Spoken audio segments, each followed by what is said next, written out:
প্রজাতন্ত্র দিবসের ভোরে শহর কলকাতায় রুবিতে ভয়াবহ অগ্নিকাণ্ড। নাজিরাবাদে থার্মোকলের গোডাউনে ভয়াবহ অগ্নিকাণ্ড, ভস্মীভূত মোমো কারখানা এবং জানা যাচ্ছে 13 জন নিখোঁজ রয়েছে। ভিতরে আটকে পড়ার আশঙ্কাও রয়েছে। আগুন লাগার কারণ খতিয়ে দেখছে দমকল। এখনো পর্যন্ত দমকলে 12টি ইঞ্জিন পৌঁছেছে। দীর্ঘ চেষ্টায় আগুন অনেকটাই নিয়ন্ত্রণে এসছে। কি পরিস্থিতি এখন সেটাই দেখে নিন। নরেন্দ্রপুর থানার নাজিরাবাদে থার্মোকলের একটি গোডাউনে গভীর রাতে ভয়াবহ অগ্নিকাণ্ডের ঘটনা ঘটে। প্রায় 2:30 নাগাদ আগুন লাগে। ঘটনাস্থলে পৌঁছায় দমকলের 12টিরও বেশি ইঞ্জিন।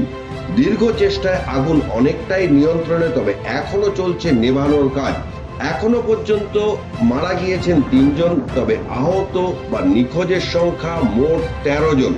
আগুন লাগার কারণ খতিয়ে দেখছে দমকল। Bureau report, News Pole Bangla. প্রজাতন্ত্র দিবসের ভোরে যে ভয়াবহ অগ্নিকাণ্ড ঘটেছে তা তো আপনারা দেখলেন এবং 13 জন নিখোঁজ রয়েছে তার খবরও আপনারা দেখলেন। কিন্তু এখনো পর্যন্ত দমকলে 12টি ইঞ্জিন উপস্থিত হয়েছে এবং আগুন অনেকটাই নিয়ন্ত্রণে আনার চেষ্টায় চলছে এবং সেই খবরও আপনাদের দেখাবো। এবং এই খবরের পাশাপাশি আপনার নজর রাখুন নিউজ পোল বাংলায়। এখনকার মতন এই পর্যন্তই। সমস্ত খবর ও আপডেট জানতে চোখ থাকুক News Pole Bangla. News Pole Bangla, খবর বিশ্বজুড়ে।